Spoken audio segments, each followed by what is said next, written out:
Hola, hola amigos, ¿qué tal? Muchas gracias por acompañarnos en este nuevo programa y en nuestro nuevo capítulo de Camino a Palacio de Gobierno.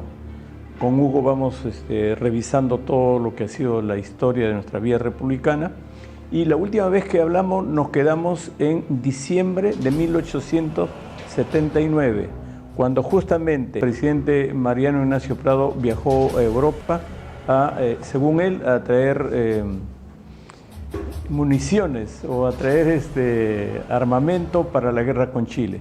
Así que vamos a continuar en nuestra conversación y en la historia de cómo es que llegan los presidentes a Palacio de Gobierno desde diciembre de 1879. Así es, ¿cómo está a todos ahí que nos están viendo? Bienvenidos una vez más a su programa Camino a Palacio. Y el día de hoy, tal como lo dijo Virgilio, vamos a continuar hablando de la Guerra del Pacífico y vamos a entrar de lleno a lo que fue este conflicto. Nos habíamos quedado justamente en Mariano Ignacio Prado cuando él se va del Perú, abandona el Perú en plena guerra, con la intención de traer armas, agilizar, dar celeridad a traer armas de Europa. Él había pedido un permiso en el Congreso, le dieron este permiso, dejó a sus hijos y esposa en Lima, en el Perú, así que muchos no lo consideran una traición, otros sí. Bueno, eso ya es discusión de los historiadores y de los críticos, ¿no? Pero aquí estamos para contar los hechos y la historia, ¿no? Y cómo llegaron a Palacio de Gobierno cada uno de estos presidentes. Empecemos diciendo algo interesante aquí. Cuando se va del Perú Mariano Ignacio Prado, esto es aprovechado por Nicolás de Piérola. ¿Y quién era ese señor? Pues era un caudillo, no era militar, ojo, no era militar, era civil, pero él había estudiado filosofía, teología, era un ex seminarista, pero tenía una vocación por el caudillaje, por el caudillismo, porque él le gustaba ser alguien rebelde. Ya se había sublevado contra anteriores gobiernos y en esta ocasión aprovechó el mejor momento para poder entrar a Palacio de Gobierno, y esto fue la huida, bueno, la huida no, el abandono, vamos a decir, el retiro, mejor dicho, de Mariano Ignacio Prado. Y así es así como a fines de diciembre ocupa el cargo Piérola, se autoproclama jefe supremo mediante un cabildo abierto en Lima, y así el Perú entra con este presidente a afrontar las batallas y las demás campañas de la Guerra del Pacífico, ¿no? Así es, Virgilio. Entre la huida o el viaje de Mariano Ignacio Prado y el ingreso de Piérola, por 5 días estuvo como presidente el señor José Lapuerta, ¿no? José Luis de la Puerta, que en su momento fue vicepresidente. Se quedó por 5 días haciendo, me imagino, las cosas administrativas, pero ya figura su nombre como presidente de la República. Bueno, llegó José Nicolás Baltasar de Piérola y Villena. Su apellido es Fernández de Piérola. Ya, pero tiene un nombre súper complejo, ¿no? Sí, pero ya por José Nicolás Baltasar. Claro, José Nicolás Baltasar de Piérola de Villena, y llegó, ya como tú lo has explicado, a través de un golpe de Estado, y solo ya con la experiencia de que había sido el ministro de Economía de José Balta, y con la experiencia de que había ya hecho las negociaciones con la empresa Dreyfus de Francia. Ya tenía una experiencia administrativa, ya sabía cómo funcionaba Palacio de Gobierno, y por eso es que tuvo ese carácter siempre de caudillista, a pesar de que era un filósofo, era un periodista, era un joven, pero siempre estaba con ganas de llegar a Palacio de Gobierno. Sí, Piérola tiene también experiencia como rebelde, como revolucionario, porque ha hecho cosas que poca gente se atrevería a hacer, como por ejemplo rebelarse, tomar barcos, eso hacía. Capturaba a embarcaciones, lo hizo con una embarcación llamada el Talismán durante la época de Manuel Pardo, y también capturó el Huáscar, y esto poca gente lo sabe. Nicolás de Piérola capturó el Huáscar cuando estaba en el sur del Perú, y con eso intentó rebelarse contra Mariano Ignacio Prado. Y Y en ese momento el Huáscar, cuando estaba capturado por la gente de Piérola, provocaron un poco a algunos barcos ingleses que estaban por ahí, barcos mercantes, y ocasionó una batalla entre barcos ingleses y el Huáscar. Y esto está en la historia documentado, es esta batalla que tuvo el Perú, bueno, que tuvo un rebelde peruano al mando del Huáscar contra unas escuadras inglesas. Eso está registrado en la historia. Y esto lo hizo en la época de Prado. Así que Piérola no es militar, no fue militar nunca, pero tuvo una experiencia grande en lo que es sublevarse y cometer insurrecciones. Cometía mucha sedición, ¿no? el señor Piérola. Es así que estando él en el poder como jefe supremo, llega el año 1880 y con esto también llegan las campañas de Tacna y Arica. Por ejemplo, la batalla de Alto de la Alianza. Ahí también estuvo al mando Piérola. Se dice que no envió lo que me refiero a los insumos de guerra que tenía que enviar. Se cuenta que no lo envió completo, que envió telas en vez de uniformes. Hay varias cosas que se dicen de Piérola.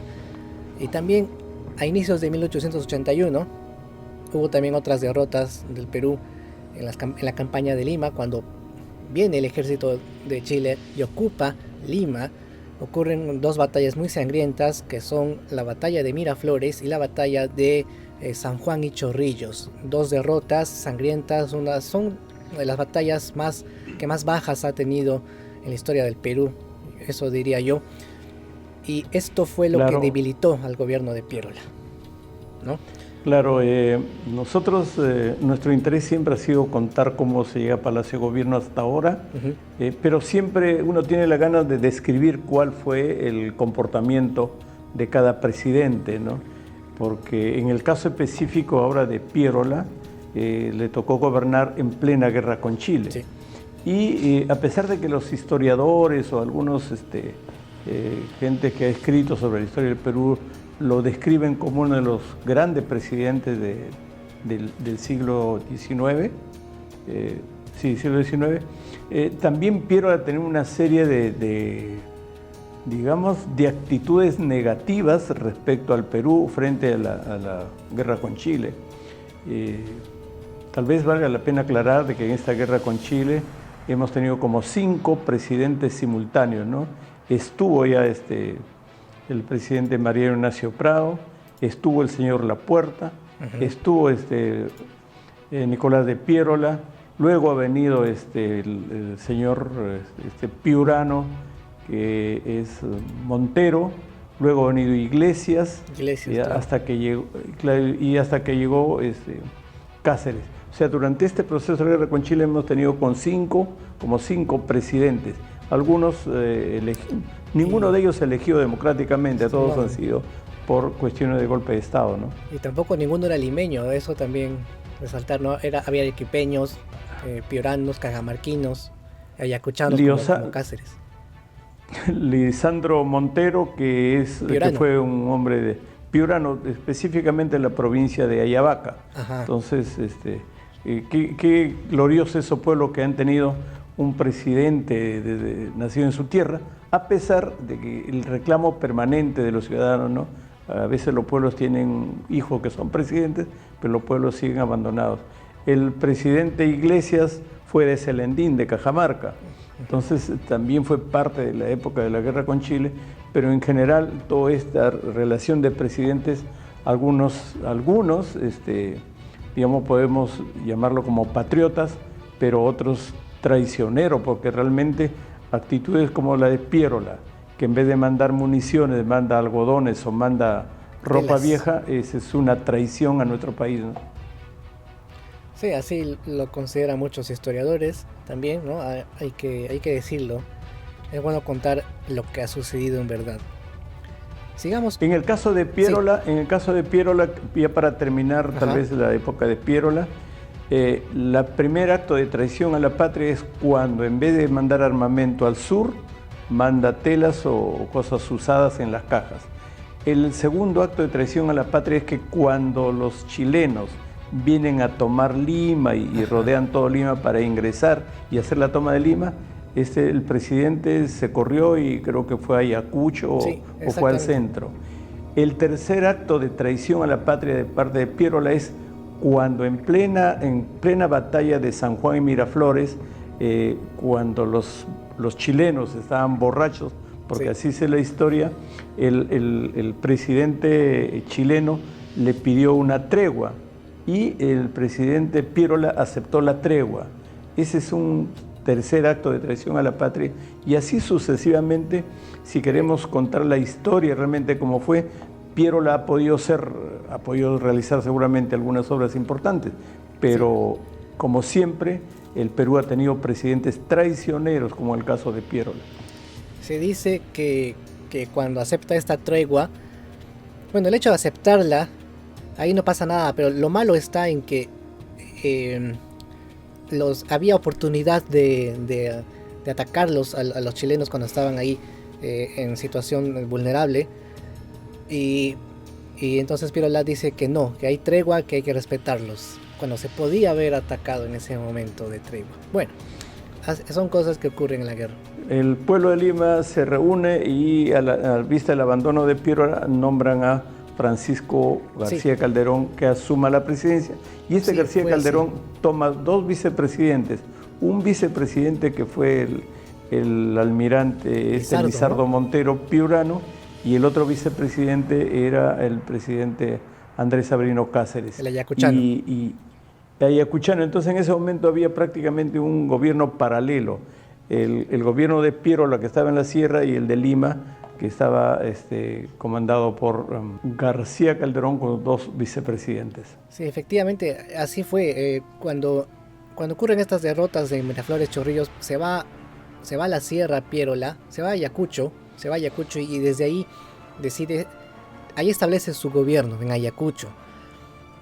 Pero en Lima, el señor Francisco García Calderón, que fue un notable jurista del Perú, muy notable, es elegido por una asamblea vecinal, es como un cabildo abierto, que se organizó en el distrito de Pueblo Libre, que en ese momento se llamaba la Magdalena Vieja, y es ahí donde establece su gobierno, en la Magdalena Vieja. Por eso se le llama el gobierno de la Magdalena, le llama el gobierno de Francisco García Calderón.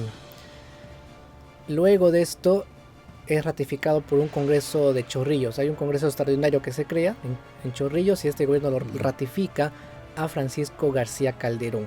Y en paralelo estaba en Ayacucho Piérola gobernando, y él también había sido ratificado por una Asamblea Nacional de Ayacucho.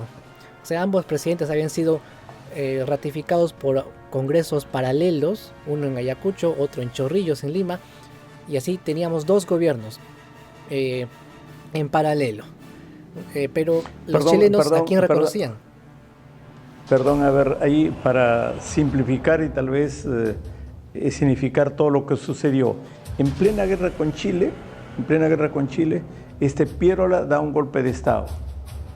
Da el golpe de Estado, realiza varios actos de traición, se va al centro, el pueblo nombra a otro presidente y finalmente tenemos dos gobiernos paralelos. Entonces la reflexión ¿es posible que un Estado, en un país que está en una guerra con otro país, haya una división, o lo correcto hubiera sido que todo el pueblo peruano se una en función de un solo presidente? Y es una de las razones por que el Perú constantemente tiene dificultades, por un divisionismo, por un egoísmo y por una competencia permanente entre líderes. Nunca ha habido esta voluntad y este esfuerzo que se requiere de unir fuerzas para hacer el Perú más grande. En guerra con Chile, dos gobiernos paralelos, otro presidente que se fuga a Europa y los otros militares, uno en Cajamarca y el otro en Arequipa, igual con ganas de ser presidentes. Esa ha sido la situación y así se han comportado los presidentes o los militares en la época de la guerra con Chile. Sí, así ha sido siempre. Bueno, básicamente ha sido esta la situación que hemos tenido. Y bueno, el asunto es que al tener dos gobiernos en paralelo, los chilenos tenían que reconocer a uno de ellos, no a los dos. O sea, tenía que decidirse a quién reconocemos como presidente peruano para tratar de transar la paz, pidiendo los beneficios que ellos querían, ¿no? Chile tenía dominio de Lima. En Lima estaba Patricio Lynch, que era el jefe al mando de las Fuerzas Armadas de Chile en Lima, en el Perú. Estaba Patricio Lynch, era como el virrey del Perú, así lo llaman algunos, ¿eh? El último virrey que tuvo el Perú. Porque era el amo y señor de Lima, el chileno Patricio Lynch. Y él tenía que reconocer a un peruano, ¿no? A un presidente. Perdón, Hugo, es que la verdad que para contar en términos, digamos, con sentido común, vinieron los chilenos, se metieron a Lima y los chilenos hicieron lo que han querido con nuestra Lima. Han ido a Cajamarca, han ido al centro, han ido a Arequipa, o sea, se han hecho los dueños del Perú mientras los peruanos estaban abajo divididos y peleando entre ellos. Entre ellos, o sea, claro. Lo real es que esta historia de la guerra del Pacífico debe enseñarlos a los peruanos para reflexionar. Claro que ha habido héroes, ha habido gente que ha dado la vida por la guerra del Pacífico, pero penosamente llegaron los chilenos y destrozaron lo que el Perú tenía, carreteras, puentes, incendiaron las bibliotecas, ¿no? Las bibliotecas se incendiaron, han destruido absolutamente todo. Los mismos chilenos se llevaron el reloj de Pedro Ruiz Gallo. Aunque dicen que alguno no sé si habrá sido el mismo Pedro Ruiz Gallo, dice que desconectó el reloj y le sacó una piecita para que los chilenos no lo puedan utilizar. Sí. También se cuenta dicen eso, ¿no? Pero, no sé si es cierto. Pero lo cierto es que ha habido un abuso de parte de los chilenos y ha habido en el de los peruanos una desidia total y un egoísmo total y una actitud negativa de todos los peruanos. También, una anarquía, porque no estaba descabezado el Perú. ¿Cómo no va a estar jodido el Perú si se da la guerra con Chile después que habíamos terminado la guerra con España? Y en la guerra con España también había traiciones, ¿no? Viene la guerra de Chile, una segunda guerra. Desgraciadamente, el Perú ha atravesado en su historia momentos muy complicados, muy difíciles, que creo que la mayor parte de derrotas se debe por el egoísmo entre compatriotas, más que por, digamos, la fuerza que hayan tenido nuestros enemigos. Sí, así ha sido prácticamente. Por eso, cuando los chilenos estuvieron en el Perú, no reconocieron a Piérola como presidente, sino a García Calderón. Fue a él a quien le intentaron conminar a que firme la paz con cesión de territorio, pero Francisco García Calderón decía que no vamos a ceder ni un pedacito de tierra a Chile para firmar esta paz. Así que él se cierra y lo arrestan. El mismo Patricio Lynch le dijo: ¿sabes qué, Francisco García Calderón? Desde ahora dejas de gobernar, y de facto le quitó el poder. Así que el poder pasó al primer vicepresidente, que era Lizardo Montero, el almirante Lizardo Montero. Él gobierna a fines de 1881, ahí comienza a gobernar. Y pues él establece su gobierno. Primero lo estableció en el norte, y luego en el centro, y luego en el sur del Perú. Se fue hasta Arequipa. En ese momento, ya a fines de 1881, en Ayacucho renuncia Piérola. Piérola dice que escribió una carta diciendo que deja el gobierno paralelo que estaba haciendo lo deja y se fue, simplemente huyó. Eso fue lo que hizo Piérola ante la presión política también, ¿no? Y quedó en el poder solitariamente Lizardo Montero Flores. Quedó como presidente provisorio y estuvo estableciendo su gobierno primero, como lo dije, en el norte, luego en el centro, luego en Arequipa. Y así comenzó pues la campaña de la Breña, y tuvo como protagonista en la parte militar a Andrés Avelino Cáceres, que hacía unas jugadas tremendas en el centro del Perú, en la sierra peruana, con los montoneros. El cacerismo se convirtió como una religión en la sierra, ya que Cáceres tenía en sus batallones a gente que no era militar, sino eran gente del campo, que era patriota, simplemente eran patriotas y querían entrar a la guerra, y Cáceres los reunió, los convocó por un sentimiento de patriotismo simplemente. Y había racismo, ojo, de parte de los chilenos, que no los consideraban militares. Los chilenos venían y decían: ¿qué son estos? Son montoneros, no son militares, y los ninguneaban lo subestimaban a estos ejércitos de Cáceres, pero Cáceres pues impuso mucho su supremacía y ganó bastantes batallas, aunque también perdió otras al final, ¿no? Pero sí tuvo esa parte. Por eso algunos dicen que Cáceres fue el máximo héroe de la Guerra del Pacífico, ¿no? En contraposición a Grau, que solamente comandó pocos combates y perdió de manera temprana, ¿no? ¿Qué opinas de Cáceres, Virgilio?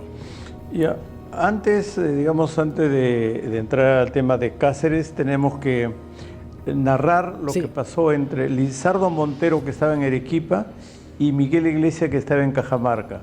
Había prácticamente dos posiciones: la de García Calderón, que quería firmar la paz con Chile, pero sin entrega de territorios, y luego en Cajamarca Miguel Iglesias ya estaba promoviendo la idea de que se firme la paz, pero con entrega de territorios.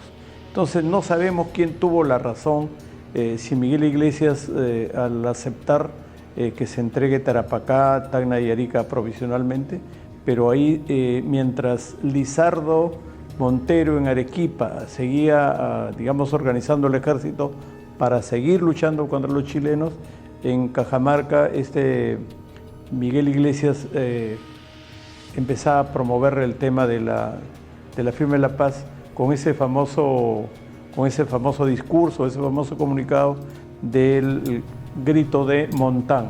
Montán es una hacienda que está en Chota, está en el distrito de Lajas, el distrito de Cochabamba, pero de ahí surgió la idea, o sea, el nombre del grito de Montán. Entonces, y en ese momento otra vez ya teníamos casi como 3 presidentes, ¿no? Lizardo Montero, que está en Arequipa, Miguel Iglesias está en Cajamarca, y mientras tanto en Lima estaban la gente que siempre decide, la gente del pensamiento, la gente de influencia política estaba en Lima, avasallados por todos los chilenos. Teníamos como 3 gobiernos, ¿no? Es bueno decir cómo aparece la figura de Miguel Iglesias, un militar cajamarquino, ¿no? que había estudiado Derecho, fue diputado por Cajamarca y también disputó en el combate 2 de mayo, fue senador también. Él apoyó a Pierola y fue ministro de guerra durante la Guerra del Pacífico. Es así que llega al poder a través de un grito llamado Montán, el grito de Montán, ¿no? Que como tú dijiste fue una hacienda de Montán, ¿no? en Cajamarca, ¿no? Y se proclama jefe supremo en 1882, durante el gobierno de Lizardo Montero. Es ahí que se proclama. Y fue como jefe supremo. Sí, dime. O sea, sacan a Lizardo Montero y entra como gobernante Miguel Iglesias. Yo creo que gobernaron en paralelo, o sea, fueron los dos, durante muchos meses estuvieron gobernando los dos. En Arequipa Lizardo Montero y en Cajamarca Miguel Iglesias. Miguel Iglesias se hace ratificar mediante una asamblea del norte como presidente regenerador. Ojo, la historia dice que Lizardo Montero en Arequipa trató de organizar el ejército, por supuesto, pero a medida que los chilenos avanzaban hacia Arequipa, entonces la decisión de Lizardo Montero era, ¿qué hacemos? O enfrentamos o aceptamos la paz. Dice que él, finalmente, como no había decisión, lo que tuvo que hacer es salir de Arequipa, y la gente lo perseguía porque los arequipeños, tú sabes que son la cuna de la guerra. Entonces los arequipeños lo perseguían a Lizardo Montero porque en la práctica fugó de Arequipa porque ya no tenía la capacidad para enfrentarse al ejército chileno. ¿Por qué razones? Porque desde Cajamarca dice que los chilenos alimentaban de armamento a Iglesias con tal de destruir la resistencia que tenían los peruanos en Arequipa. Mira, ¿a qué extremo hemos llegado? Que el presidente Iglesias en Arequipa, en Cajamarca, recibía armamento de los chilenos para luchar contra nuestro propio compatriota, que era Lizardo Montero en Arequipa. Se dice que Lizardo Montero, cuando estaba en Arequipa, se vio entre la espada y la pared porque era como un fuego cruzado. Tenía que decidir si dejaba que los arequipeños se enfrenten o se rindan Si se rendían no iba a haber sangre derramada. Ahora, si se enfrentaban a los chilenos, entonces iba a haber un riesgo, iba a poner en riesgo a la población civil. Tenía que decidir. Al final, en medio de esto ocurrió el Tratado de Ancón. El Tratado de Ancón, en 20 de octubre de 1883. Y prácticamente este Tratado de Ancón, que fue firmado por el gobierno de Iglesias, muchos lo consideraron como una traición. Hay gente que lo considera eso como una traición. Lizardo Montero, al enterarse, decide dejar Arequipa, renuncia en Arequipa, y así también acaba el gobierno de Lizardo Montero, un 28 de octubre, a escasa una semana nomás de firmarse el Tratado de Ancón. Y queda en el poder solitario Miguel Iglesias, ¿no? Miguel Iglesias queda en el poder hasta que llega el momento en que es ratificado por la Asamblea Constituyente en 1884. Aquí ya había acabado la Guerra del Pacífico con el Tratado de Ancón, ¿no? Ya había acabado la Guerra del Pacífico. El Perú estaba sumido en una crisis económica, social, política, de todos tipos de crisis estaban ahí. Y el Perú estaba pues agonizante. Y Iglesias estaba en el poder como presidente provisorio, pero tenía que dejar el poder Iglesias, porque según esa ratificación de la Asamblea Constituyente, él tenía que llamar a elecciones, y no lo hizo. Se quedó en el poder, y en respuesta a esto, se levanta Andrés Avelino Cáceres, un 16 de julio de 1884. Justo ahí ahí aparece en el poder, porque Cáceres era el vicepresidente era el segundo vicepresidente de Francisco García Calderón. Estaba después de Lizardo Montero. Cuando Lizardo Montero se fue, tenía que asumir Cáceres, y no lo hizo. Más bien Iglesias se quedó en el poder. Iglesias va a Lima y se queda ahí. Se queda ahí en el palacio, no quería irse, y había un descontento popular con Iglesias. No lo querían a Iglesias, la gente quería a Cáceres, porque Cáceres tenía que reclamar, sobre todo por ese Tratado de Ancón, que Cáceres lo consideró como una traición también. Y ahí comienza una guerra civil. Ha habido un enfrentamiento entre Iglesias y Cáceres. Uh-huh. Y hay una historia interesante, dice que demuestra el ingenio guerrero que tenía Cáceres, que en ese enfrentamiento, allá en Junín, que era el lugar donde más actuaba, y hay un nombre ahí, hay un nombre que le pusieron a ese acto de disfrazar a las ovejas como si fueran soldados. Y también creo que hay unas tácticas que hacía Cáceres en un lugar llamado Huaripampa, y le llamaron la Huaripampeada. Exactamente, la Huaripampeada es el acto donde Cáceres disfraza a las ovejas de soldados para engañar a su enemigo, y él los ataca por la retaguardia. Bueno, Cáceres ha sido un militar extraordinario, ha sido un hombre reconocido. Ha habido varias cosas que hizo Piérola, pero ya Piérola ya vuelve después siendo presidente, y ya contaremos, ¿no?, lo que hizo después en su gobierno constitucional que tuvo. Creo que trata de reivindicarse ahí, ¿no? Lo que pasa es que entre Cáceres y Iglesias surge una nueva figura, creo que lo puso el pueblo de Lima, que se llama don Antonio Arenas Merino. Sí. Antonio Arenas Merino es el que fue puesto prácticamente por Cáceres, que luego llamó a elecciones para que Cáceres entre como presidente constitucional, ¿no? Sí, eso justo ocurre cuando acaba esta guerra civil. Recordemos que termina la Guerra del Pacífico, comienza una guerra civil entre Iglesias y entre Cáceres, peruanos, ¿no? Sí. Una guerra civil ocurre, una guerra civil, y esta guerra civil le llamaban, pues, estaban los de Quepí Rojo versus Quepí Azul, porque eran los caceristas versus los iglesistas. Y bueno, ganan los caceristas con la famosa Huaripampeada, que fue un engaño para atraer, era un cebo eso, para atraerlos a Jauja, a los iglesistas, mientras que Cáceres iba a Lima, que estaba desprotegida. Con esa jugada gana Cáceres, y ponen a Antonio Arenas, que era un jurista, un abogado, ¿no?, que se queda como presidente de una junta provisional de gobierno, hasta que el día 3 de junio exactamente de 1886 entra electo presidente, y además único candidato Andrés Avelino Cáceres.